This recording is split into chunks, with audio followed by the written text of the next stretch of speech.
بسم الله الرحمن الرحيم الحمد لله ثم الصلاة والسلام على أشرف الأنبياء والمرسلين أفضل صلوات الله وسلامه وبركاته عليه أمسينا وأمسى الملك لله ولا حول ولا قوة إلا بالله اللهم إنا نسألك خير ما في هذه الليل ونعوذ بك من شرها ونسألك خير ما بعدها ونعوذ بك من شر ما بعدها أما بعد السلام عليكم ورحمة الله وبركاته. Twebaza Allah tabaraka wa taala kyatuwadde obuwangazi. Tumusaba Allah tabaraka wa taala atugase n'ebyo tuyiga. Tumusaba Allah tabaraka wa taala tatujjanga mu bifo nga bino ebirimu obulungi paka walitwala gyali. Darusu yaffe esinga mu bavubuka bato. Abavubuka bato basinga mu darusu eno naye tubakuutira esooka kukuutira mitima gyaffe ffe bamuzeeyi then tukuutire namu bamusaayi muto ti ensi ne bwekyukanga etya tovanga mu dalasa tobulanga mu dalasa puroguramu eyo togikwatangako oba sente zeeyongedde oba sente zikendedde mu bulamu bwo oba ofuuse binojjo wa bitiibwa tokwatanga kaseera akadalasa kwata walala olina okukwata walala wangi. Ekimu ku bigezo ebijja nga Allah omwanadamu amuguliddewo sente ebyenfuna ne bigejja kyasookerako okukwatako ze ibaada asooka kujjawo obudde bwa ibaada bwakika okusesetula eringa asala magalibi mu jama era okyali budde era mu meeting mu ziwooteeri ez'ebbeeyi yalinga asala isha mu jama babaggalawo meeting olwo nno nga ye asuubidde nti wali ku wooteeri waliwo gardens webajja okusaalira ne banne basatu bana tamanyi nti shaitaani olwemutwala asooka nabigezagezaakawo ngaasalira mu bugaddeni magalibi etuuse isha etuuse ekivamu nebiwooma naga njazigatta nga ntuuseka magalibi ne isha olwo bamusesetula ekivaamu eyali azisaliranga ewaka atuuka akooye nga nanika okuzibuuka. Ebimu ku bintu byokwegendereza nga sente zizze tokwata ku biseera bya ibaada zobadde okola tosesetula dalasa zo sesetule walala bagee meeting ne bakusaba mwenda ogw'ekiro anti bebakwagala gwe mugagga meeting ya saa mwenda ogw'ekiro so si ku magalibi obu meeting wabagagga eva 12 ekitundu obutandikira muzi wooteeri ez'ebbeeyi. Allah obanga alese sente mu bulamu bwo tosesetulanga programu z'eddiini sesetuli walala sesetula. Allah yatugamba mu Quran inna laka fi nnahaari sabhan tawila obudde obw'omusana nakuwa free time mpanvu. Inna laka fi nnahaari sabhan tawila obudde obw'emisana free time wakati wa subuhi ne dhuhuri waliwo free time mpanvu ebitagambi kateekawo meeting zo wakati wa dhuhur ne asiri waliwo free time mpanvu almost 4 hours zonna zizo. Ekimu ku bigezo ebyamaanyi nga emaali ezze n'eritiibwa omwanadamu asooka kusesetula programu za ibaada ebyo tabikwatako obudde bwogenda mu faamu bwo busigalawo. Ennaku zino abavubuka bonna basamba omupiira obutabukwatako asigala agusamba. Obudde bw'okudigida tabukwatako obwa ibaada ate bwakwatako ate nga bwe bwebbeeyi ye golodi yekka gwalinawo nga sesetula.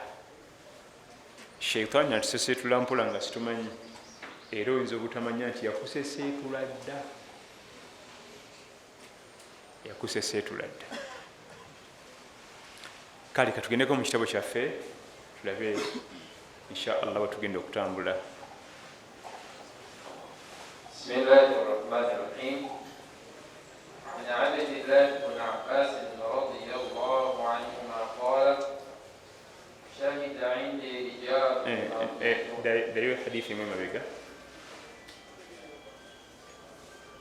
عن عبد الله بن عباس رضي الله عنه دليل حديث من مبيقى وعن عائشة رضي الله عنها عن النبي صلى الله عليه وسلم قال إذا أقيمت الصلاة وحضر العشاء فابدأوا بالعشاء الذي بعد هذا. وعن ابن عمر رضي الله عنهما نحوه. ولمسلم عن عائشة رضي الله عنها قالت سمعت رسول الله صلى الله عليه وسلم يقول لا صلاة بحضرة طعام ولا وهو يدافعه الأخبثان. عن عائشة رضي الله عنها قالت قال رسول الله صلى الله عليه وسلم لا صلاة بحضرة الطعام ولا وهو يدافعه الأخبثان رواه البخاري ومسلم. حديث eno twagiraba wiiki ewedde, twayagadde tuddemu tugikaze kubanga musingi munene nnyo era n'ebigendero ebiri mu hadithi eno. Ebigendero ebiri mu hadithi eno nga nabbi atugaana nti la salata bihadarati taam, tokkirizibwa kuyingira sala ng'emmere etuuse, tokkirizibwa kuyingira sala ng'emmere etuuse, olw'ensonga nti abamu muffe emmere etutabula, ebirowoozo bijja kuba ku mmere then watusadde. Ate ng'essala eyagala nnyo khushun, ebirowoozo okubanga biri ku ekyo kyoliko ekyessala. Kasita emmere ejja sooka omale kulya emmere, oba salatul jamaa eggwa gireke eggwe okusinga okusaala essala enfu, baleke basaale. Hatta ne oba ku muzikiti ne bakuwa ekikomando kyo ne bajja bakima, tonoonya g'oteesa kikomando, sooka omalewo kikomando okusinga okubeera eno ng'ebirowoozo biri ku kikomando. Sooka omalirize. Naye ekyo kikola ku muntu nga si bwe mbeera ye. Olubeera alaba naatera okima essala ng'ataleeta emmere, ate ekyo kiri haramu. Ye olubeerera alaba naatera okukima essala ng'aleeta emmere, nedda ekikikola singa kiba kiguddewo nga n'ekigendererwa mu kyo tojja funa concentration, ebirowoozo bijja kuba biri ku mmere. wala wahuwa yudafiuhu al akhbathani, nabbi n'agenda mu maaso n'atugamba sallallahu alaihi wasallam, era tokkirizibwa kuyingira sala nga weekuniiza. Okwekuniiza kwe kubanga oyagala kugendako mu manju ninoosiba, oyo bwa tutayingira sala kubanga era tajja kutebenkera. Long call oba short call, tokkirizibwa kuyingira mu sala nga weekuniiza, kubanga imamu ayinza ne butawanvuya gweonolabanga awanvuyizza naye nga si mpamvu. wala wahuwa yudafiuhu al akhbathani. Al akhbathani kiva mu khabith al khubuth, kwe kubanga olina ekyetaaga ekimu ku bibiri, toyingira sala, sooka ogenda omalirize. Oba onoosanga eswala ng'ewedde tewali buzibu okusinga okusaala eswala n'etatuuka ng'oli mu kwenyoola. Naye era hadithi kyetegeeza nti buli kimu kubanga oyinza okuba nga aweekuniza naye nga katini osobola okumalako nako.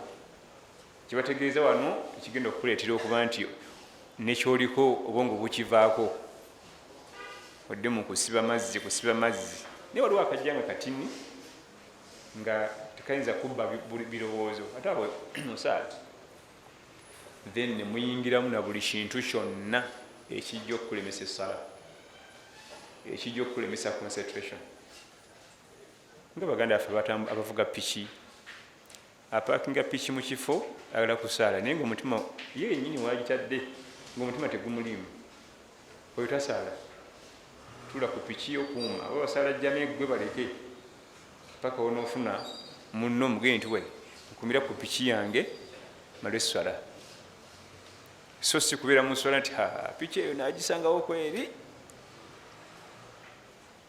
eba tekyali sala.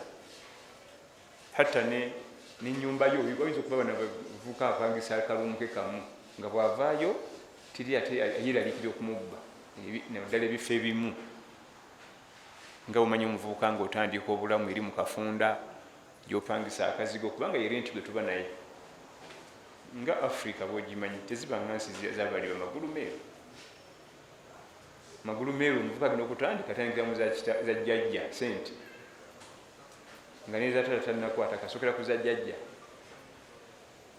naye wano waffe gwe wetandika kati nga akayumba kosobola ka 5,000 eri mu kafunda wansi naye nga bagenda okusalako omuzikiti bagenda kumenya akajji mutima tegumutebenkedde. Tekitegeeza nti ate saalira ewaka nedda, funa munno yagenda asaala ejjama adda akuume waka nawe ogende ku muzikiti. Amakulu buli kyonna ekiyinza okuba nti bw'onoobeera mu ssala ebirowoozo bigenda kuba bina gye biri ku kiri sooka kiri sooka omalirize kiri kubanga esswala nfu. Era kyekimu n'abavuga emmotoka opakinga emmotoka ng'ekifo wegitadde olaba tolimu mutima, obutaala obusaidi mira ogwo hadithi musingi mukulu nnyo mu kuba nti omuntu bw'aba n'asaala ateekeddwa okuba nga ebirowoozo biri ku ssala so si birala. Bwe biba nga ebirowoozo binaabeera ku kirala kyabasookerako kyennyini kiggwe then alyoka ajje ku ssala kubanga Allah atugamba nti qad aflaha almu'minun alladhina hum fi salatihim khashi'un. Okwesiima kugenda kwabo abalina obwetoowaze nga baba asaala abeerawo yenna mu ssala. Waliwo n'ebintu ebirala bingi Sheikh Fawzan mu kitabo kye al-Mulakhas al-Fiqhi qismu al-Ibadat mu kitaabu ssala yayireeta ensonga ezo nga tokkirizibwa kusaala wadde basaala jjama ng'obalaba tuula wali. Ensonga esooka omuntu alina enkikwe kuba kutya naye nga kusaze layini kubanga enkikwe bwe kuba owulira nga zitowa kilo 5 wenna oba okankana ne bwebikula ku lubutoko kuba kukankana nga kutintima ku lubuto ennyama yokka ng'ekola bweti. Enkikwe muteeko mu miteeko gy'okutya kati yanasaala atya ng'ali mu mbeera efaanagana bwetu. Sooka ofune wowummula bw'onooteeka osaale. Shiddatul khawf buyitirivu bw'okutya. Embeera endala enseke nnyingi bayinza okwogera akagambo nikakutulisa enseko n'oseka n'emikono negiseka. Waliyo abantu abaseka nga yina Yesu kunda nga bajjukira akantu akamuseseza ddamu n'atulika bupya. Twaliko ono ne Engineer Bashiri Sebunya wano yasoma ekibuuzo lumu ekyatusa enseko. Abaaliwo bajjukira ekibuuzo oli yawasa omugole lunaku lw'omugole omubbi n'ayingira mu nju omwami neyekweka mu kitanda wansi omugole n'akuba omubbi n'amusiba emigwa. Omugole mukyala omwami ng'alemeddeyo mu kitanda bwemala namugaa jangu onnyambeko tumutwale ku poliisi kati ng'ekibuuzo kirimu oyo omukazi nsigale naye kubanga bakulazeeko nti konzannyirako. Ekibuuzo kyali kituse enseko wano odit nga ye waleyo weeri oyo kisobola okusigala naye mu nnyumba oyo kati ng'onomukangwira otya eddoboozi oyo afaanana bwatyo. Ekibuuzo kyasesa omuzikiti gwonna twatuka kugenda mu ssala nga abantu bakyafa nseko. Kakati enseke nnyingi kubanga ojja kuba akakuba takbiira ojjukire kali akakoze eki akakusesezza oddemu sooka otule wali paka lwonooteeka. Ayagala okugaziwa mu bigambo ebyo ogenda mu Mulakhasul Fiqhi kya Sheikh Fawzan qismu al-Ibadat kirimu ebitabo bibiri qismu muamalat ne qismu ibadat. Naye mu kitaabu ssala annyonnyola ensonga ezo nayagala nnyo Sheikh Ishaq Mayanja Abuja Buhara, twali naye mu darusu lumu nenjogera ensonga ezo, yanneesibako agala ziraba, nemulagirira ekitabo namya nsiziraba paka twasinkana nga nze nasazawo layini nemugazi zino okusinga okudda ku muzindalo ebyasomesa tebiriyo ebishayitaani. Ogenda okwogera wano ekigambo we nawe wekisomye, kubanga bino jjukira tetwogera byaffe, tutuuse bya Allah nambaka Muhammad sallallahu alaihi wasallam, tetwongeramu, tetuli okubayambako, tetuyamba ku nabbi sallallahu alaihi wasallam. Kyalina bwe yalekalekayo katumuyambeko tukoleki, tubutuuse, tutuusa bibye. Kati n'ensonga enjala okusembyayo nga toyingira sala, abantu bava okuyomba, bakuyomba enna aswakidde n'ebivume ebirala, wali abakyala, kubanga ayinza okuba yakayingira essola najjukirayo akavumo nga kadde ka mugaso nnyo singa nkamuvumye kadde kalungi, kamaliriza essola kwemba ntandikira, eba tekyali ssola. Banange essola si ibada ya kusaaga, hatta battirawo tahiyatul masjidi qabliya, kukuteekateeka birowoozo byo ogenda okuyingira mu swala eri ennene.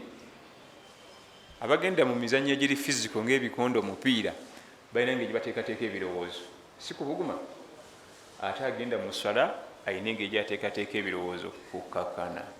Ekimu ku biteekateeka qabliya tahiyatul masjidi, nosooka osalawo ku sunnaawo nezikujja mu katale nezikuleeta mu life y'eswala.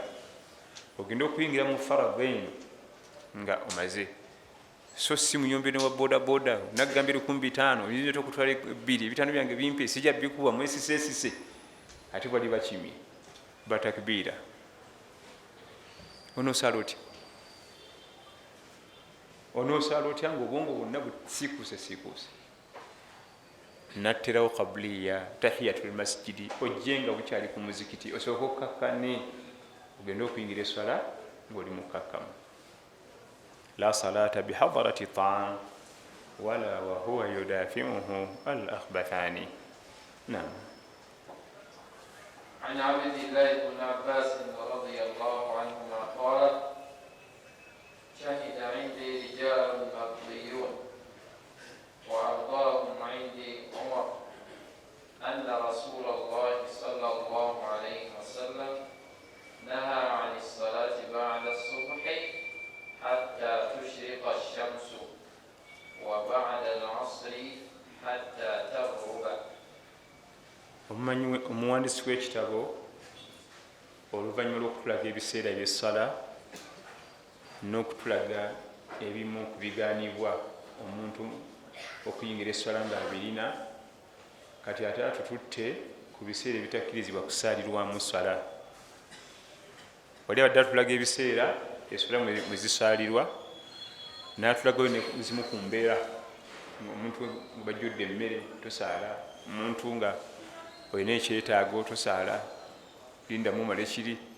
Kati agenda tutulaga al awqat al manhiya, ebiseera ebyaziyizibwa okusaaliramu essala. Waliwo ebiseera obusiraamu bwe butugaana nga tusaala, tokkizibwa kusaala.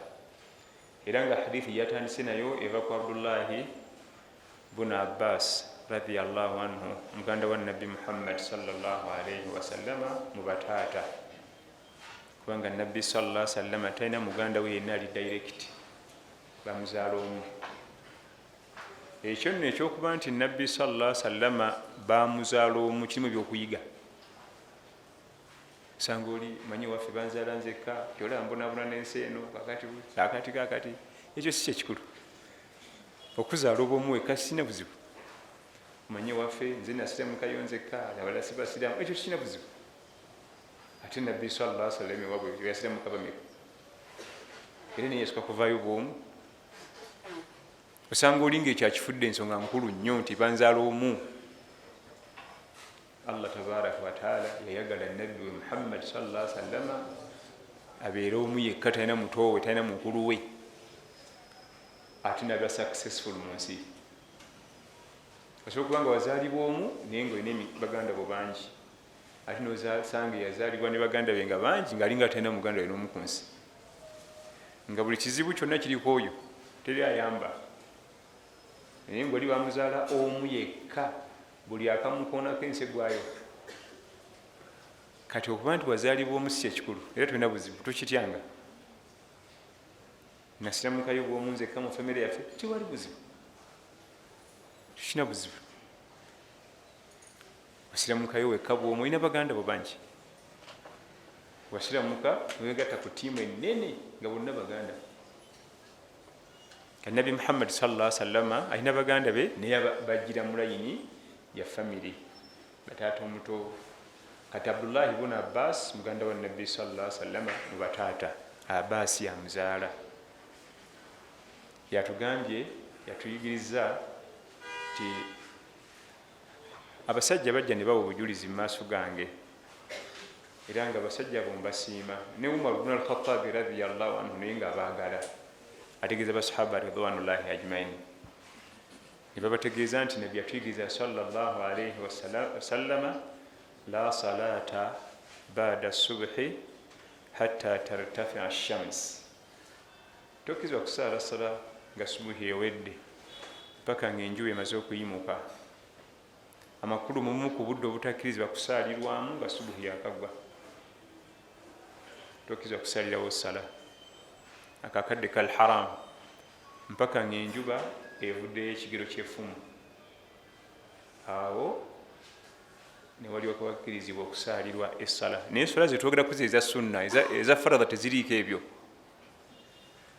Essala zetwogerako wano zeza sunna, eza faradha kubanga era ku subuhi wozuukira bwegikola ki, wegisaalira. Tugamba nti ate batugana okusaala ng'enjuba tennavaayo.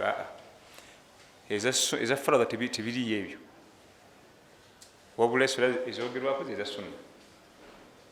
Tokkizibwa kusaala sala ng'enjuba nga subuhi wewedde, okujjako ng'enjuba eyimuseeyo ekigero ky'effumu.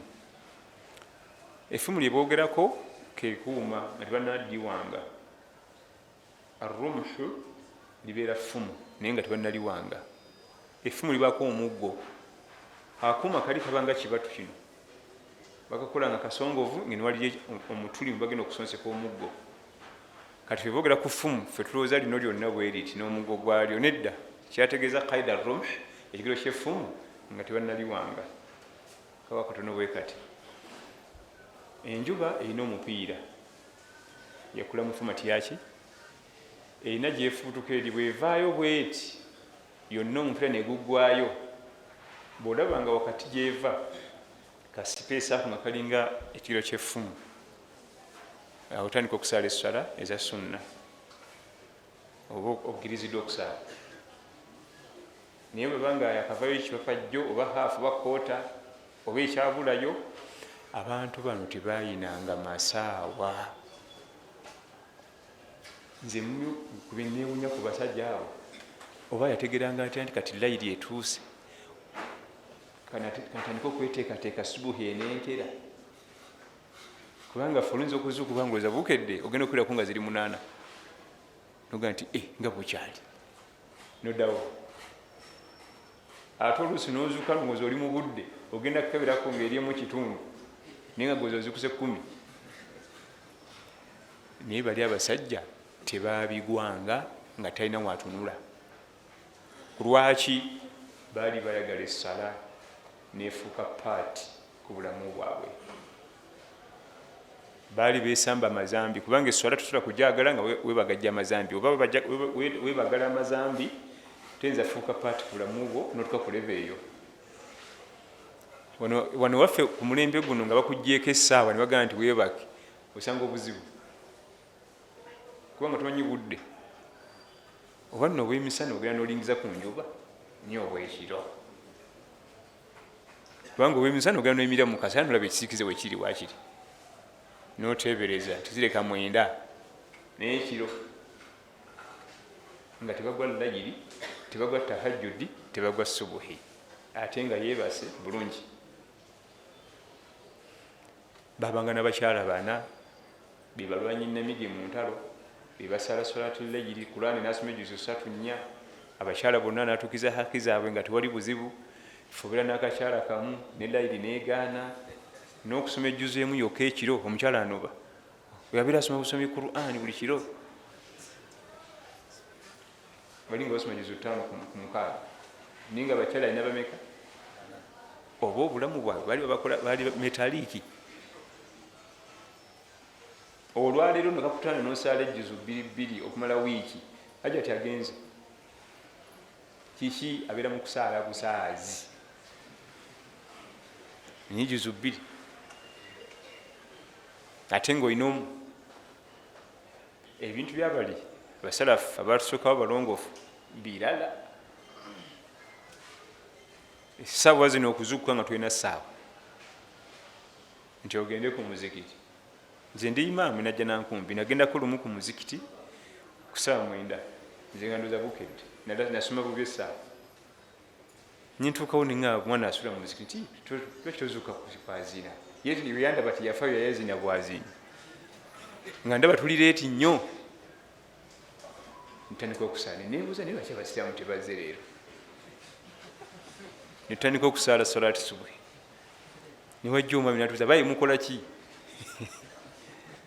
nga ndi mukusoma Qur'ani najja mu maaso nansikako omuzindaalo sooka otunulire essaawa nga ziri 9 n'eddakiika 10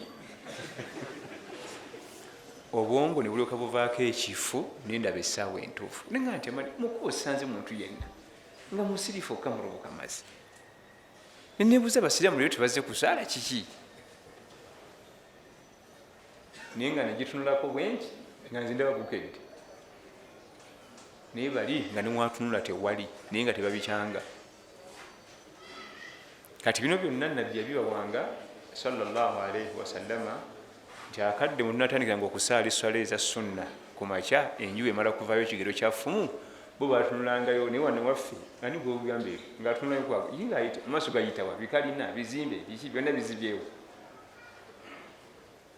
byonna bizibyezibyewo wonna wano kizibu nnyo okulagayo omuvubuka eyali alabyeko omupiira gw'enjuba gwonna nga gwakavayo bwe guti nga gwagazaaki agira bugizaaki bali tebalina ssaawa obudde nga bawera ku byanjuba kati akaseera akasooka ngaenjuba yakavaayo nga salati subuhi yakagwa akokubiri idha kana shamsu fi kabidi sama enjuba ngaeri wakati mu ggulu zisanga 6 enjuba nga bweyimirira mu kisiikirize kyo kirinnyamu kyonna walharamu okusalira essala ngaenjuba eri mu ggulu bweti waggulu ku mutwe gwo terina kisiikirize eno gyeva oba eno gyeraga otewasalirwa idha kana shams fi kabidi sama ngaeri wakati mu ggulu akaseera akokusatu baada salatu lasir hatta taguru paka nga enjuba egudde nga essala eya asiri ewedde nawe tewasalira ssala tugende nti essala zetwogeraku wano zeza sunna eza faradha zo tezibuulira ebyo singa oli ajja leeti tanasala asiri tomugaa nti buno budi tebabusaliramu eri ssala ya faradha then nessala eza sunna era nazo walimu zibalondamu assalawat dhawati al asbab ez'ensonga era nazo zisaalirwa kati nga salatu ljanaza essala ya nsonga temuzagikereyo esalibwa bonna nayo wadde ya sunna salatu lkusufu esala yokusikirizibwa kw'enjuba era nayo teriiko ebyo esaalibwa wonna enjuba weesiikiriziddwa eno ennaku ezo enjuba yasiikiriziddwa mubawarabu esanga 6 gw'emisana banyinaffe abagenda okukola nebatukira amasimu bano basadde dhuhuri mu lwatu nafunye esimu nga 3 kino kyendabye sikirabangako dhuhuri bagisadde mu lwatu kumbe bali mu kusaala salatu lkusufu esala y'okusiikirizibwa kwaki kwenjuba naye yadde esemberedde dhuhuri bo bali balowoozeza nti dhuhuri gye basadde muki mu lwatu kubanga jjukira emisindalo giba gikubadde aliko abaawulira ana basajja leero sijjuma ate kaseera ka dhuhuri ate basadde mu lwatu ne bategeeza nadi nakalabye dda akapande ku mitimbagano gyaffe gye tuliko egy'ebiwalabu eyo nga bamaze okuteekayo salatul kusuufu, enjuba esiikiriziddwa, mugende ku mizikiti tusaale. Bamufuti beeri nga bakatimbye bakubiriza abantu okugenda ku mizikiti okumirizawo essala eyo ey'okusiikirizibwa kw'enjuba. Teriiko budde. Tahiyatul masjid teriiko budde kubanga ya nsonga. Woyingirira omuzikiti wogisaalira. Tejja kuddawo nti ate kati nandibadde nsala tahiyatul masjid naye obudde tebukkiriza. Olite ekkirizibwa nayo mu kaseera konna kebeeguliriddewo n'endala eziba zeetagisiza okuba nga zisaalibwa. Ndamu hadithi. عن عبد الله بن عباس رضي الله عنهما قال شهد عندي رجال مرضيون شهد عندي رجال مرضيون. basahaba bajja mu maaso gange, Abdullah ibn Abbas yagamba ne bawa obujulizi naye nga bonna baagalwa marudhiyun, tubasiima makulu bannaddiini bajjibwako amawulire byogera tubikakasa. Wa ardahum inda Umar, nga ne Umar ibn al-Khattab radiyallahu anhu abaagala nnyo.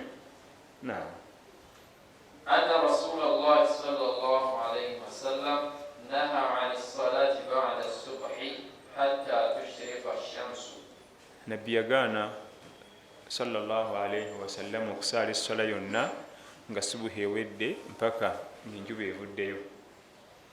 وبعد العصر حتى تغرب. Era n'agaana n'okusaala nga asuli ewedde mpaka ng'enjuba egudde. عن أبي سعيد الخدري رضي الله عنه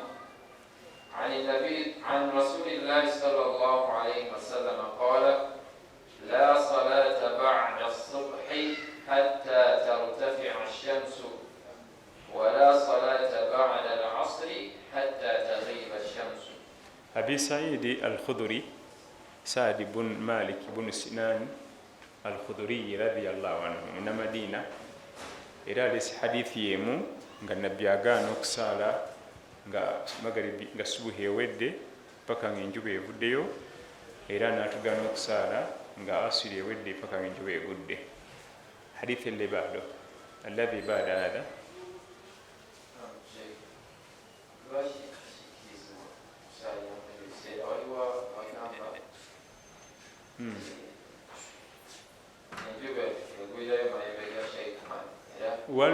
waliwo ensonga eziweebwa alhikma fi dhalik, ensonga lwaki obusiraamu tugenda okusalira mu biseera ebyo byonsatule nga enjuba tennavaayo nga subuhi ewedde nga bwe tubyonyonyodde, naye nabisomako nga sagala bigaba sagala bigaba nkyabibuusabuusa sinafuna bukakifu bwabyo. عن جابر بن عبد الله رضي الله عنهما أن عمر بن الخطاب رضي الله عنه جاء يوم الخندق بعدما غربت الشمس فجعل يسب كفار قريش ويقول يا رسول الله ما كنت أصلي العصر حتى كادت الشمس تغرب. فقال النبي صلى الله عليه وسلم والله ما صليتها. قال فقمنا إلى بطحان فتوضأ للصلاة وتوضأنا لها فصلى العصر بعدما غربت الشمس ثم صلى بعدها المغرب. Jabir ibn Abdillah radiyallahu anhu atunyumiza yawmu Khandaq. Atunyumiza yawmu Khandaq twajogerako gazwatul Khandaq, gazwatul Ahzab. Baboogera ku ntalo baluyita yawmu Fath Makka naye nga telwali lwa lunaku lumu, bakikozesa bukozesa naye nga zabanga nnaku nnyingi.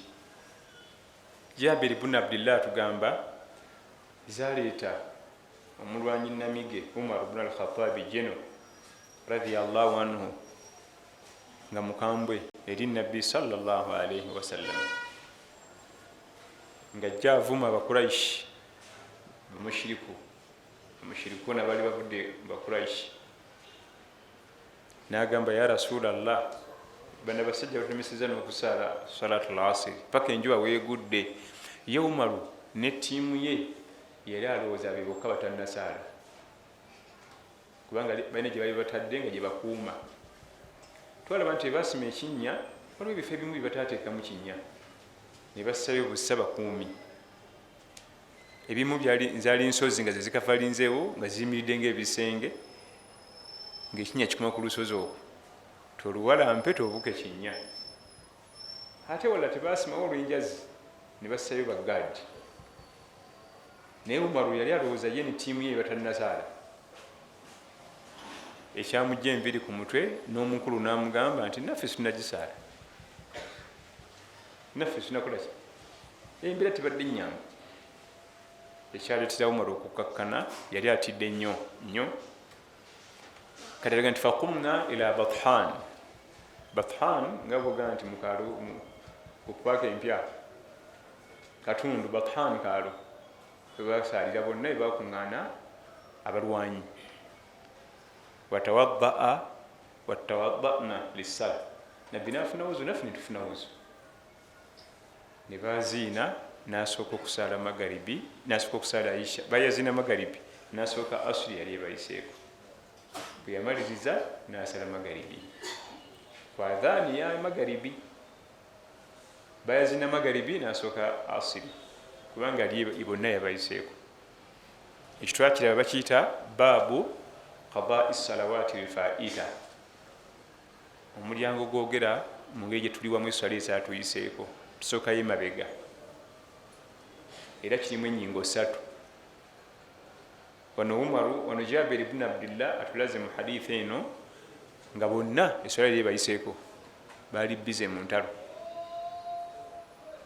kakati ne basooka ey'emabega kubanga bonna bwekito bwe kyali amakulu bwe muba nga mwenna temunnasala musooka y'emabega then waliwo ekijja nga gwosanze ffe twamaze gunojja ku muzikiti ffe nga twamaze twasadde magaribi tugenda mu isha bwe tunnasala magaribi awo bwekityo nga waliwo akaseera amakulu bazinye isha ne waliwo dakika 15 sooka osaale magaribi sooka magaribi wali wabbali nga naffe tulinde obudde bwa isha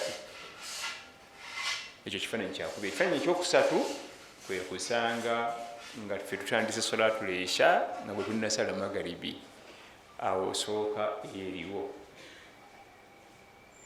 kwe kujja mu muzikiti nosanga isha emaze okuyimirirawo nga tunnasala magaribi awo ibada nanyini budde yasooka bajama ibada nanyini budde akulembezebwa ku ibada atali nanyini budde kasita ibada nanyini budde ayimirirawo fena tukimanyi nti okusoma Qur'ani zezimu ku ibada ezebbeeyi naye batandika okwazina oyimiriza kasita omwazinyi atandika okwazina oyimiriza okukola ki ku lwaki anti nanyini budde atuuse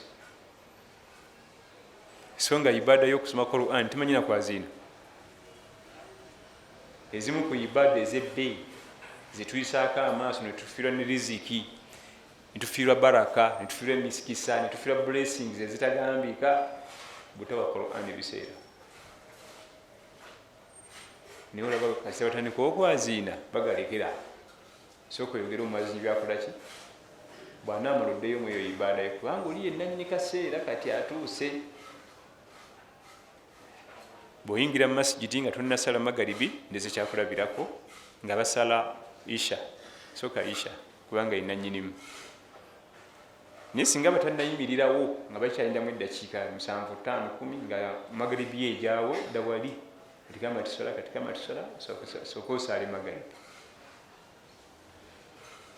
kati eno hadithi Jabir agitunyumiza ku yawmu Khandaq nga nabiyuna Muhammad sallallahu alaihi wasallam twalaba nti nabbi eswala ezamuyitako ziri 2 mu bulamu bwe naye zamuyitako lwa nsonga za ddiini si TV na mipiira firimu ye zamuyitako lwa nsonga za ddiini muzo era zonna za ntalo yaumu khandak salatul asiri yamuyitako ne banne be yali nabo bonna ate bwe twali tuva e Khaybar era subuhi netuyitako era nalwo lutalo n'abasajja be yali nabo bonna basoba mu 600 bonna subuhi yabayitako nabiyuna Muhammad sallallahu alaihi wasallam Khaybar yaliranye Madina Kampala jinja distance yali waawo natuukawo distance Khaybar Madina kumpi ate bwotuuka muziri ensi ezirina enguudo ennungi kuba kumpi ddala kubanga ate ffe wano waffe ogenda ejjinja nalwo lutalo kati lutalo lutagambiika olit naye nabbi sallallahu alaihi wasallam yasimbula e Khaybar ng'abaze nti agenda kuyingira Madina naye agenda okizuula nga abantu bakooye abantu bava kulwana eddungu libakubye obudde kiro kati nakyusa ekiragiro nasalawo bebake bayingire enkya naye yakimanya babaka leeti nga tebakoowo tisubu eyinza okubayitako nagana Bilaali okwebaka Bilaal togenda kwebaka kubanga gwe mwazinyi otulo nebilaali netumubba tebasobola kuzuukuka okujjako ng'entuyo omusana gususa okubookya entuyo zibakulukuta zibatonya mu matu bwe nsoma akagambo ako neewunya obuyinza bwa Allah abasajja bannamagye abasoba mu 600 nga tebyawulira n'omu oyo ye Allah 600 gwolumanyi naye nga teryawulira wadde ki bali mu ddungu mu nsenyu basiriikiridde otulo tubabbi omusana gwe gwasuka okubookya zisawa nga 4 ate ekyewunyisa omukulu yasuka okuzukuka sallallahu alaihi wasallam nti ozimususeeko kebera bwati ng'enjuba eyaka tunula ku musajja wa Abubakar Umar bonna bali mutulo n'abakoonako ne bazuuka Bilaali aluwa ng'ate oyo kyaliko kisufu kubanga ye yakeeriwa ate nnyo okwebaka kwe kumubuuza nti naggambye ntya namugamba nti ya Rasulallah ghalabani nawm otulo twanzibye nange kuba naye yali akooki naye kanja ziine nabbi namugamba nti togenda kwaziina abasajja bonna mubazuukuse luno olusenyu tuluveemu kubanga sheitaani yamaze dde otuwangula tugende mu lusenyu oluddako tugenda okusaalira subuhi abantu 600 okubajja wano watwale mu kafo akaddako kyetagisa wa namba kubanga bwabeera omu ayimuka bimusi ng'agenda wali niye 600 mwe mwanguwe mwe muli kuki nga bumanyi binadamu ne bagenda mu kafo akalala nayaziina salati subuhi ekyewuunyisa n'abagaana okukima basooke basalira akabbiri eza sunna ezisooka ku salati subuhi ezi buli omu nazisaala ne balyoka basala salati subuhi eyo khisa ekulaga nti nabbi Muhammad sallallahu alaihi wasallam muntu ngaffe qul innama ana basharun mithlukum nange ndi nga mmwe ndi muntu nga mmwe yuha ilay ekyenjawulo nzikaako obubaka bagambe nange ndi muntu nga mmwe Allah yamugamba tugambe qul bagambe innama ana basharun mithlukum nange ndi muntu nga mmwe enjawulo gye nnina yuha ilay Jibril aneetera ebigambo ekyokubiri obukulu bw'eraaka ebbiri eza subuhi baalireeti nnyo naye teyazireka teyaleka laaka ezo singa tumanya amakulu agali mu laaka ezo ebbiri ezibawo nga tunnasaala subuhi wandibe tozireka kubanga nabbi yagamba sallallahu alaihi wasallam nti khairu min ad-dunya wa ma fiha ekyo ekigambo tetwamanyi makulu gaakyo buli konna akalungi kumanya kali mu duniya eziraka zisinga gold feza dollar pound euro yeni ne shiringisi kubanga abamu muffe tulabanga kuziri nzungu era omumanyi omu yagamba nti bwe zibanga eraaka ebbiri zetusaala nga subuhi tennabawo zisinga eduniya n'ebirimu ate olwo subuhi ekoleki ye besingaki kubanga ezo zimazewo byonna ate nga za sunna bwe zibanga ezo zisinga eduniya n'ebirimu ebbiri ezo ate subuhi kiba kitegeeza subuhi wetula butuzi mujja namunda nebyonna ebyo zitulemeeza ebbiri nesubuhi netugisala leeti ye kati si emipiira nnaku ze emipiira mingi emipiira gy'abazungu kati mingi nnyo wano mupiira wano mipiira wano gino giri nze netuka n'okulowooza nti oba guno omulembe oba kubanga waliyo ebigezo allah byagenda otugezesa mupiira ndabanga omupiira nga ne bali abatusooka bagezesanga n'ebigezo byabwe nabo okaana kato bwe kati kategeera eby'emipiira yabijjawa waliwo abamanyi b'emipiira ngaebakuba irimu yandibadde mufuti wa Uganda ng'asunsula amasala g'omupiira nogamba nti abakwata mu fiqhi na hadith twaliwo tetumenyeka olite naye nabbi sallallahu alaihi wasallama eswala zamuyitako lwa mirimu gya busiraamu naye leerako ebbiri ezo yasooka kuzisanga tozirekanga saba allah atusaase mutulume zireka okumanya tiyazirekanga safaran wa hadara oba ali mu safaari oba waali tiyazirekanga oba mulwadde oba mulamu teyalekanga lakeezi eza subuhi weewuunye balireete ekyenkaniddeawo gwe omuntu onakusala subuhi saawa nnya za misana yasooka ezo bwe yazimala nalyoka asala solati subuhi ayagala okumanya ku bisingako awo jagenda mu bulug maram ekya ibn hajar al asqalani rahmatullahi alayhi rahmatan wasa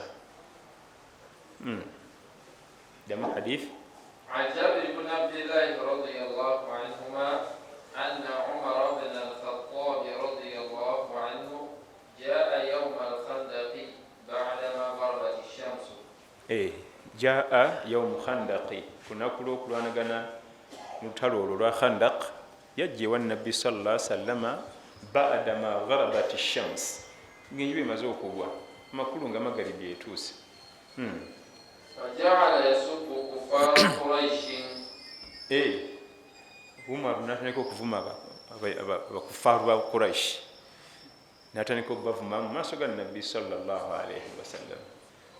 olwokuba nti baali babalemesezza okuyimirizaawo ibaada eyo babalemesa twalaba nti lwaki tebasala salatul khawf yali tennakulaalikwa kubanga gazwatu khandaq yali omwaka gwa 5 ate salatul khawf yali alikwa mu mwaka gwa 7 mu ghazwatu dhata riqaa mutawla dhata riqaa balalikira salatul khawf وإذا كنت فيهم فأقمت لهم الصلاة.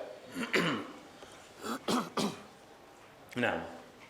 ويقول يا رسول الله ما كنت أصلي العصر حتى كادت الشمس تغرب. نمغا نti ya Rasulallah ekinvumya abantu bano batulemesezza okusaala paka enjuba weegudde tetunakusala asiri Umaru yali alowooza yatannasala yekka naye nabbi namugamba nange sinasaala ne bendi nabo bano bonna. فقال النبي صلى الله عليه وسلم والله ما صليتها. نبي namulayirira nange sinasaala amakulu Umaru yali atidde nnyo abasahaba yeeralikirira eswala okuba nti nagisaala neffe kirinomu tewali kantu wenafunire wakadde njaginyigaawo tewaffe kirinomu naye ye yali yeeralikiridde era neyeeroopa ewa nabbi sallallahu alaihi wasallam nti obusajja butulemesezza okusaala ekyamuzaamu amaanyi nga n'omukulu tannakola ki tannasaala yewaleyewe yali swala sinagisaala. Buthana linnya lya katundu bwe basaalira.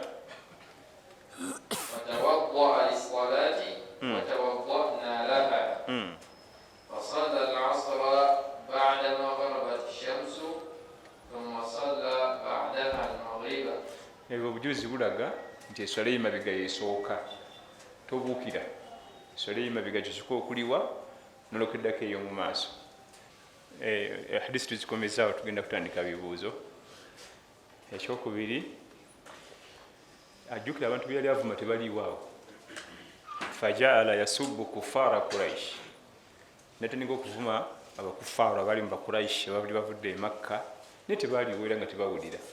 Baali mabega wa luwonko nabo bali eno nga tebawulira nebyabavuma, naye ng'alyolesa obusungu ng'omuntu gubanyiriza eri najja nayombera ate wano we muli neyekyanga nayogera ebinene n'omugalo tobigambye bali tuli fenna. Fajaala yasubbu kufaara Quraish, yatandika obavuma naye nga tebaliiwo, nga n'omuwulira tebamuwulira. Era ekyo kikkirizibwa. Tuli fenna naye jjukira nti baavuma ate alina obakolako daawa kubanga abeetaaga batole shahada. Ababuze oba musiraamu oba si musiraamu oba ali mumazambi, omulimu gwange naawe kumuyambako kuva mu bubuze, kumuyambako kuva ku mazambi, so sigamukuumiramu.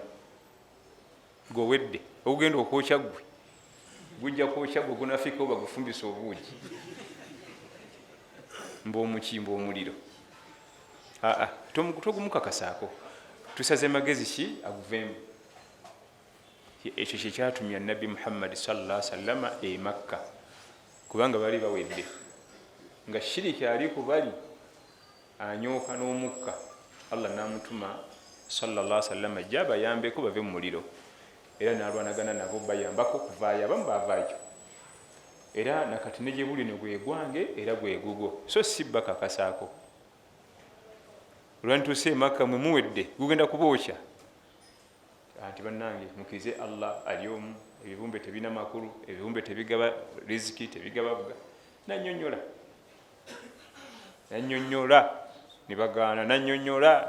ne bagaana teyakoowa. Abamu muffe naddala bankwata mizindaalo tubakakasaako bukakasa muki muliro, nabubuze nabuseegu. Kale tukikakasiza museegu, tumuyambyeku tutyo obuvaamu, kyekikulu. Hatta ne Huduhudu wa Sulaimaani alayhi salaam, ekinyonyi bwe kyalaba Balqis ne ttiimu ye yasjuduuna lishamsi min duunillah, nga bali mu shiriki, bavunamira njuba si Allah. Ekibuuzo kyasooka okwebuuza, bano ngenda bayamba ntya bave ku bino? Mbayambye ntya bave mu kusinza enjuba? Tebategeera lulimi lwange, tebayinza nakuntegeera byenjogera. Naye mukama wange Sulaimaani alayhi salaamu alayika ayinza obategeeza, kubanga bo bakikula kimu, kwe kumutwalira amawulire. inni wajadtu muraatan tamlikuhum wa utiyat min kulli shay'in wa laha arshun azim. Mukama wange nsanze omukyalo oyo nga bafuga, tamlikuhum nga yabafuga. Esooka yayewuunya omukazi okubanga afuga abantu, naye ekyo kinyonyi. Ekyokubiri alina entebe namulondo. Mu byonna byonna ekisinza okuneewuunyisa, yasjuduuna lishamsi, basaba njuba. Era Allah yasiza ku kinyonyi ekyo kingdom namba netula shahada, kyabayambako bawone omuliro ogwe gwange naawe, so si gubakakasaako. Era Nabbi Sulaimaani ekigamba kati gwomanyi gotwala ebbaluwa nti sina buzibu nja gitwala, ate omala ogituusayo lindamu owuliri bagenda okwogeramu awo nga beegeeya nti nja kulinda. Bino byetwogera tuweza nti olugendo lwali lwakumpi awo, mulimu okumenyeka n'olugendo, naye abantu bano bavudde batya mu muliro. Kinyonyi, jjukira nti ekyo kinyonyi. Ebbaluwa mukama wange nja kugyetika ngitwale. Inni ulqiya ilayya kitabun karim, byennyabo nkuleetedde ekiwandiiko ekyekitiibwa. Binadamu ekyo kinyonyi. Ate nno bannange, ekinyonyi ekyo kyolaba mu njogera zammwe, master blaster waffe, ekinyonyi master blaster ku tawakkulu, ekyokulabeko yakikubira ku ki? Law annakum tawakkaluna ala Allahi haqqa tawakkulihi larazaqakum kama yarzuqu at-tayru taghdu himasa wa turuhu bitana. Oba kubanga mwesigamira Allah, olwesigamira olwannamaddala, yandibadde abagabiriranga kinyonyi. Tekisula njala, tekina kaduuka, tekina musiri, tekina kabodaboda, tekisulangako njala n'olunaku n'olwo n'abaana baakyo. Kiki? Haqqa tawakkuli. Kino okwesigamira Allah, olwesigama olutuufu. Ekyo kinyonyi wewe musomesa waffe okuwera example ku nsonga bakulaga nti ono akusinga. Eraga nti mubeerenga gundi, tulaba gundi bwabitereeza aba ategeeza kumukola ki? Kopo mukopo oyo. Ekyo kinyonyi. Ani atuyigiriza okusima entaana? Katuwenga nti Master Blaster mumpakanya. Entaana ne gye buli eno ensi yonna abantu bazungu baddugavu bakibi basima entaana. Atuyigiriza Orabu kinyonyi. Olite kati wano atuyigiriza kukola ddaawa. Abantu mbalabi bagenda mu muliro bano, bino bibaliko bifu, naye tubayambye tutya baguveemu? Atuyigiriza kukola kiki? Kati aba master waffe oyo omumbuusabuusaamu oyo yakuyigiriza okusima entaana, yakuyigiriza okwesigamira Allah, yakuyigiriza bakola ddaawa.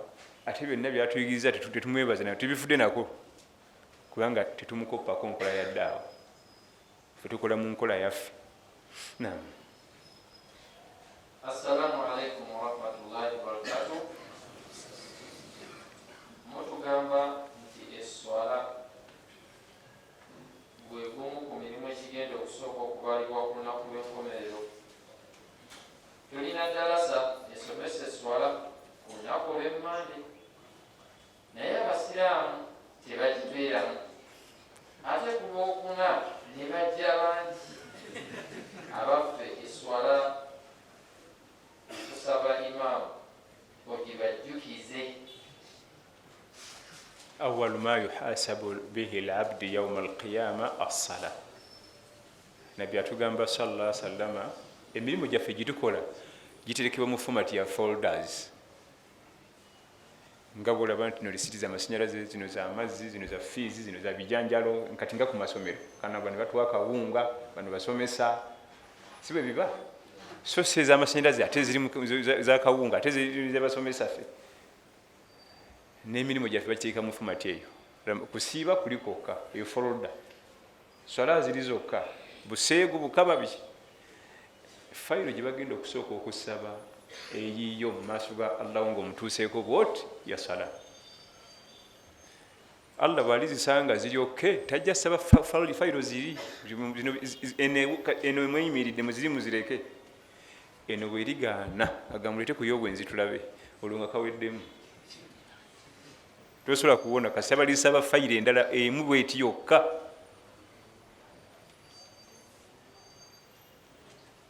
Kasita fayiro y'eswala eriyita nti kasi mutalina buzibu eswala yazitereeza, tajja saba ndala.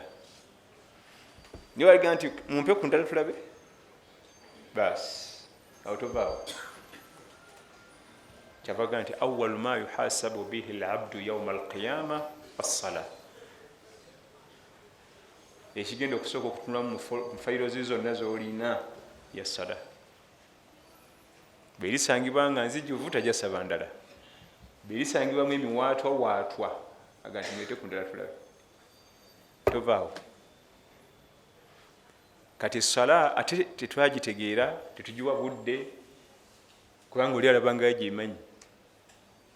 Bwebeera kutegeera nti tetunakuyiga sala, gwe kwata essimu onyige record osome tahiyat, bw'omala onyige play, tojja nakukkiriza biggweko nga toyagala nakwewulira nga bifunnyuga nti ono bulijjo nzisoma bwe nti nga towekakasa nti gwe obisoma naye nga yeggwe ate emyaka n'emyaka. Ekyokubiri, essola abasinga ffe gye tusaala yeri muzeeyi kyeyine yaleeta omuwalimu waka bayigiriza essola nga tuli kiki buto tuzannya. Bw'oba bikwata bitunudde eno, obikwata bitunudde eno. waliwo n'obuyimba bwe twayimbanga nga tuli bato tubutegedde mu bukulu nti kyali kyatuuka bwekiti ffe nga twayogeranga bigambo kati sifolingi simple ring akagambo kali simple ring my father made it wekati wekatambula naye ffe twayogeranga birala nnyo simula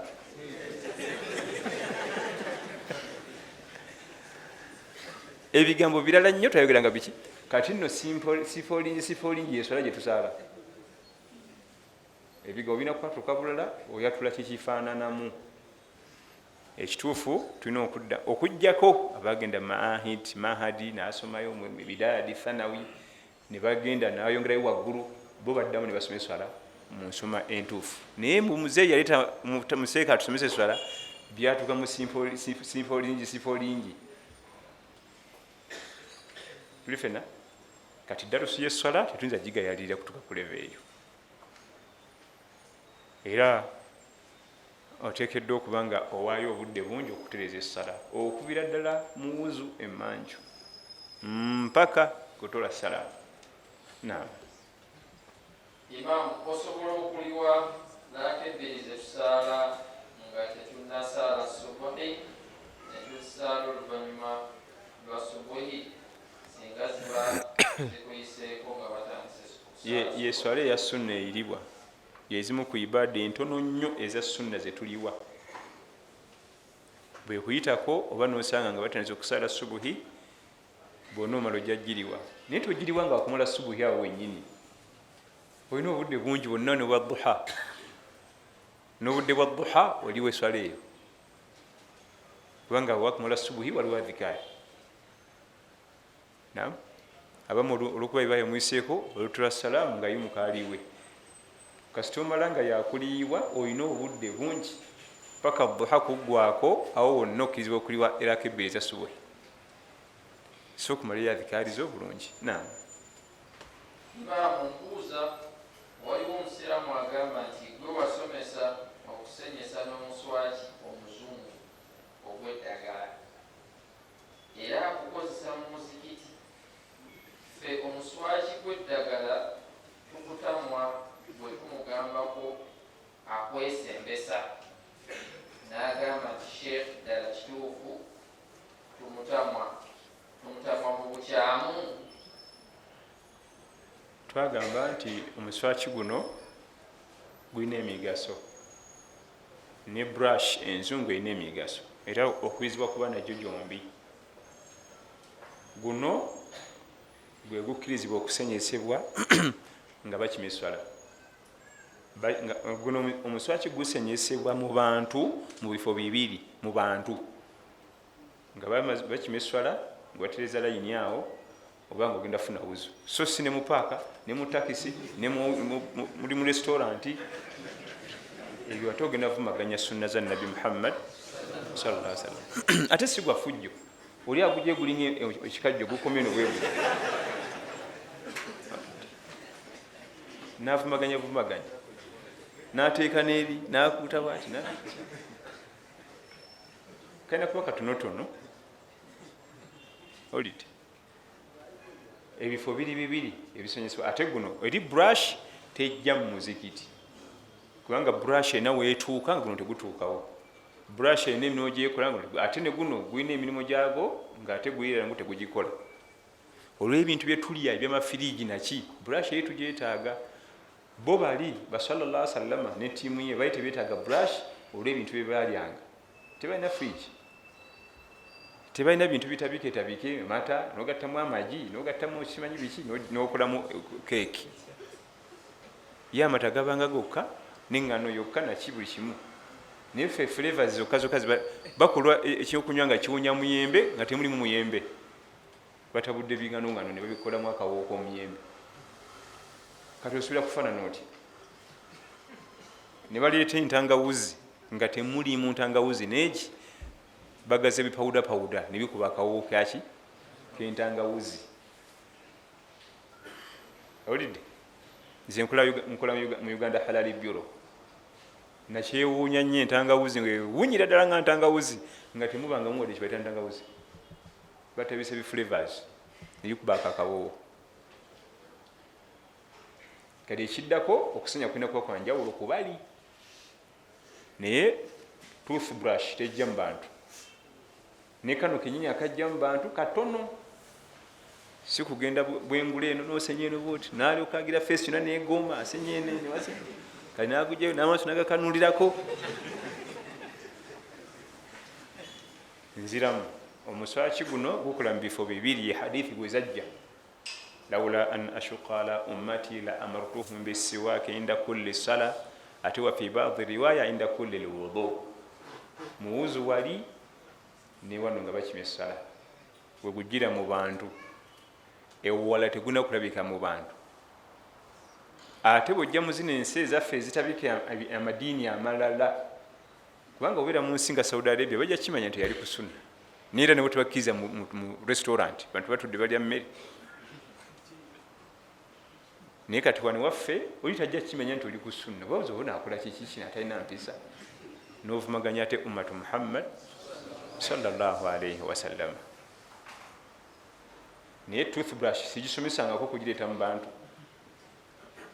naye nagyogerako nti nungi tube nayo olw'ebintu byetulya tugyetaaga en'emigaso ate bali tebabiryanga tebabirina nabbi tugaa nti empeka ya mutume teyagula banako sallallahu sallam nabbi terabako ku muceere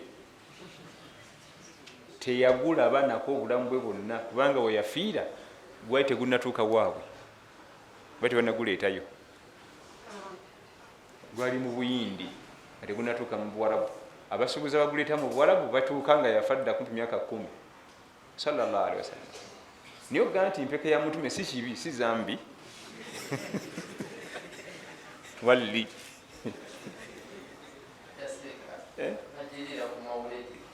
eki ekiwali buzibu bagirire ku mawulire naam tugende maaso omukyalo okugenda kumula oba hijja nga talina mahram kikirizibwa kubanze nina mukadde wange omukazi maama naye sente ninazitwala yeeka sirina zayinza kumwolekererako ate emyaka gigenderedde nagiyagadde akole wakiri umura yensobola she's in 60s. Allah tugaa nti liman istataa ilaihi sabila hijja umra bikolebwa balina busobozi obusobozi bulimu emiteeko obusobozi bw'omwami al istitaa al maliya obusobozi bw'essente n'ekyokubiri al istitaa al badaniya fiziki nga osobola okukola emikolo notolola kaaba nogenda safa ne marwa nogenda mu ddungu nosula Mina nogenda ku biwaji byonna byakutambuza bigere kutambula kilomita 8 mu ddungu mu kasana hijja si yakusala kilomita 8 mu ddungu mu sawa 6-7 gw'emisana mu tuntu etagambika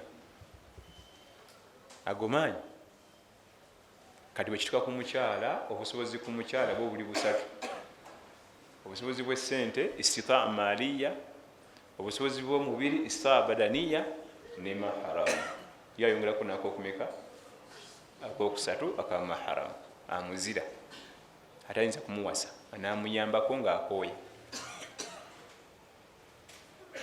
naye abakyala bwe bagamba okubaako n'abayambako bwe bakyali mu lwokaano kati bamaama baffe abawumula bo tebetaaga maharamu kubanga teriyo omwami amutunulako n'abakubya mulowooleza ye kenyini teyitaga baami n'abaami tebamulinako buzibu oyo akola gwe bagamba alina okuba ne maharamu yakyali mu kisaawe oyo ye alina okuba ne maharamu bwaba tanakufuna busobozi bwa maharamu hijja eba tenamukakatako bwaba tanafuna busobozi bwa maharamu hijja eba tenamukakatako ate omulayo tekakata kubanga yo yasunna naye bamaama baffe kati nga maama wange talina buzibu talina buzibu nakatono agenda bugenzi ngakola mikolo gye ya hijja yawumula naye olwokuba tukimanyi ffenna nti wana amateeka ga shariya agamu tetunasobola kugateeka mu nkola bagenda ne bakola ki bwogamba nogamba nti balina okusooka okubanga balina maharamu abakyala bonna lweba tebakyagenze era nze neewuunya tubeera mu hijja naga nti omugagga omuto ayimuka atuwe ku salaamu ate ogenda okuwulira kakati kankubuulire omwaka ogujja kagenda ensonde ne ajati naye ajja omwaka ogujja kati nobuza obugagga buluwa nga temusobola kujjamu embi gwe bayita omugagga mujja bameka naye gakagenda ensonde kati nze kemaze hijja omukyala ajja oguddako kubanga sibasobola nga tuli bameka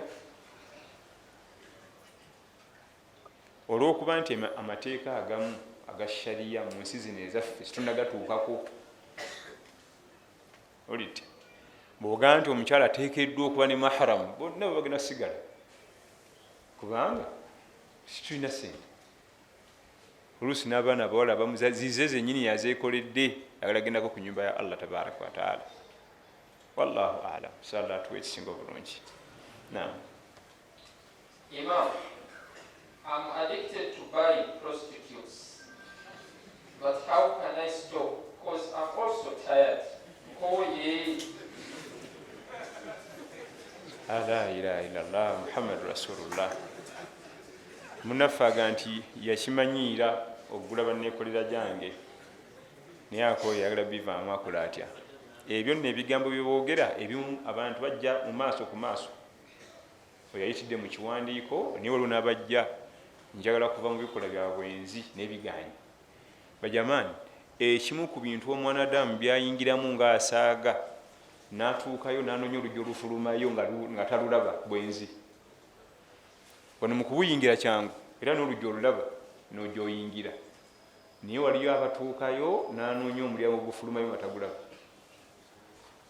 naga nti bulwengezaako neneegumyagumya wiiki 2-3 eyokuna teweera nga nzizeeyo kyati lwaki oddayo nti mpulira omutima wange guzzemu enkalamata bwenekakabakakaba nempeza omwezi ate bwenzira myezi 3 banesasuza buli omwezi gwe namisinga ebyo nno ngaga nti mbikugamba kuva ku ntobo ya mutima nsalira amagezi ekisooka abavubuka bato kino mukimanye nti eyo oyingirayo ngaasaaga naye otuuka time ngaonoonya omulyango ogufulumayo togulaba ekyo kimu ekyokubiri ago mazambi ogenda gasasula ku duniya ne ku akhira ekyokusatu osobola okumanyiiza obulamu bwo nobawo nga tobikola kubanga noyo anoonya oluggi olufulumayo naye yamanyira bimanyiire yakola training natuka okuba nga abeereeyo tosasula kudda nawe osobola okukola training notayingirayo abavubuka bwetakimanyi nti asobola okubeerawo nga takwanyi asobola okubeerawo bwereeta eniya lumu ogende nti ngenda kumala emyaka 2 nga nsirise nga ngumye kisoboka ojja kuzuulamu ebintu ebirala birungi bingi onoogenda ogimalako nga training gyofunyaawo bwe bulamu bwo bwogenda okutambuliramu olwo olyoka ofuuka omuntu ow'emirembe nga teri akunoonya nga totya muntu gaba simu olwaga nti ogezanga nogaba esimu yange ojja kundeetera ebizibu eraga nti simu akubuuza esimu yange bonna buli aga muwe siwali buzibu ate ani anoonya nolyaga nti ogezanga nogaba kiki lwaki wali bannakama nti bamunoonya yababulako byonna byebamubanja osobola okwemanyiiza omubiri gwo obulamu bwo nga tosiinyiza mukyala kigambo kujja kwongera kuwoowa oba ogenda kuwoowa tugambe obukanzi bwaffe buli obwekinaku tubugolole bulungi ajja tajja kanyikira ennaku 3 bulungi akanyike omwo akugolole tugende tukimu omukyala ebyo ebikola bya bulabe bikumira omuvubuka mu bwavu anti buli kasente kafunawo kebakima bireetera okuba nti ozaala abaana batali ku programu ekivamu okubalabirira balabirira ku poliisi sente gyoziteeka abo osanga sente zirabira omwana atazika ku poliisi yabazaala tebali mu programu kawoomereze kaddakiika 7 ne kakubonyabonya obulamu obusigadde tokkiriza nga akawoomereze ak'eddakiika 7 okuliisa kayirigombe nina omwana we tandabirira nino kati sina renti newambuuza luli nga tonnamusisinkana ani yali akusasulira renti kubanga omwana oyina omu mwasisinkana omulundi kiki gwomu nofuna olubuto kati ate osaba renti ono nga luli tyanti kumulimu banga oba gye nali nkola renti kati gwe nomusasula ekyokulya kikyo so nga wego akugamba yaliwo ngawo nga luli nga tunamusinkana dakiika 7-5-10 wamuva mu naari min mustashgarin sharar n'omuliro gwokya fakitole kaba kati ka kibiriiti oyo muwarabu nga kyategeeza obudakiika 7 bukuzaalira agazibu n'agazibu kubanga akati k'ekibiriiti kaba katini kokya bufakitole gulinga ekisawe ky'omupiira akati k'ekibiriiti bwe kati kokya stadium nekagimalawo budakiika 7-10 nga nekiwomereze kyenyini ekyalyo tojjukiramu wadde naako nga tusigiremu ekifaananyi nti kati nkijjewa naye ngaotutuukana results yatandise okusoma tuwe fiizi ate bavuga kambabulire omwana yenna nga tobeera naye alwala ezeddwaliro nezifuuka ezeddwaliro kati bweyogerako naye abange oyo yalwala buli kanaku ate nagwo omusango omulala bwetumugambako ku zeddwaliro abuza tumulimba omwana yenna nga tobeera naye aba expensive akuli wano yabeera cheap naye jjukira nti okubeera wano alina kubanga omuzadde mako matuufu yenna omwana nga toli naye aba expensive buli kaseera dwaliro ate bo bajjanjabira malwaliro ga baminisita 5-6 fe baffe ba 2-3 nga treatment yewedde nga muddaka niye abaabo bakweza risiti 87 n'obuuzo wange mubatwala maliro ga baminisita maliro ga kika kyago naffe tunofuna ekyokulya ssebo akati k'ekibiriiti kasanyawo gufactory ogwakula ne guwola oyo omusajja omuwala gwe yategeeza bikola bya bwenzi ku mwami kubanga otwala obudakiika butono n'ogenda nobbira mu gazibu notunka nago paka kutuka ku university gezoogana okuleeta fees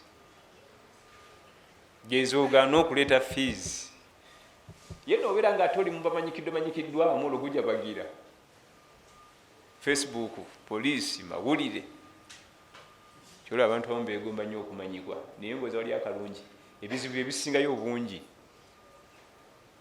isooka balooza oli malayika tokola nsobi kumbe nawe oli muntu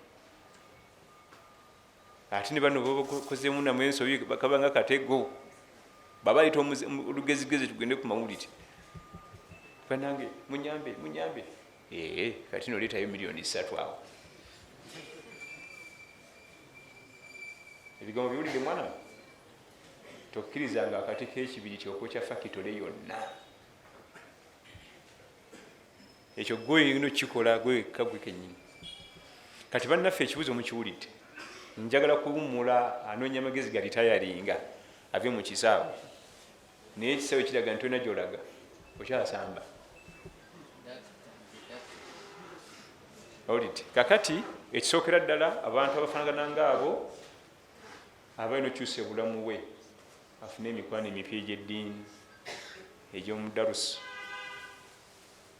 afune emikwano emirungi akyuse elayini y'essimu kubanga ye olusi aba bivuddeko bali be bamuyita bennyini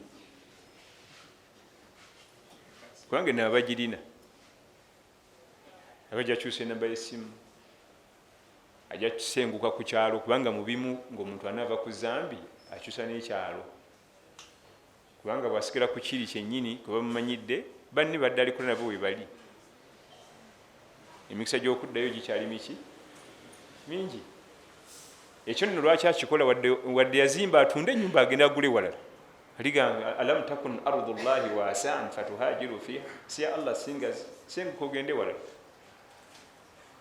agamu ku mazambi nga mazibu gakuvaako lyezambi eryo n'eri ensaasi. Kubanga bwofunamu ne olaba nga tukyatambula bungi oba bajjajja banyiivu, kange nindabe bajjajja sente bwe zeesibamu kireka jjajja banyiize tegaviikako. naye tusaa Allah tabaraka wataala atunyweza atusaasire ya rabbi. Omuvubuka omuto wenna ofubanga nnyo okulaba nti mu bulamu bwo tozaala mwana wa bwenzi, ofubanga nnyo okulaba nga mu bulamu bwo temuyingiramu mwana wa buki, kubanga ku yawmul qiyama kyekizibiti namba 1. Tisebo webale nnyo nnyabo okukola bwenzi ate ono yavaawo ono wuno ako kobaossaako focus kutazaala mwana wa bwenzi, kubanga esekendi 3 nnya zinyingi na nnyo aba yawedde dda. Allah tusaasire ya rabbi. Rabbana atina fi dunya hasana wa fil akhirati hasanatan wa qina adhaban nar. Allahumma ati nufusana taqwaha wa zakkiha anta khairu man zakkaha anta waliyuha mawlaha wa sallallahu ala sayyidina Muhammadin sallallahu alaihi wasallam. Wassalamu alaikum.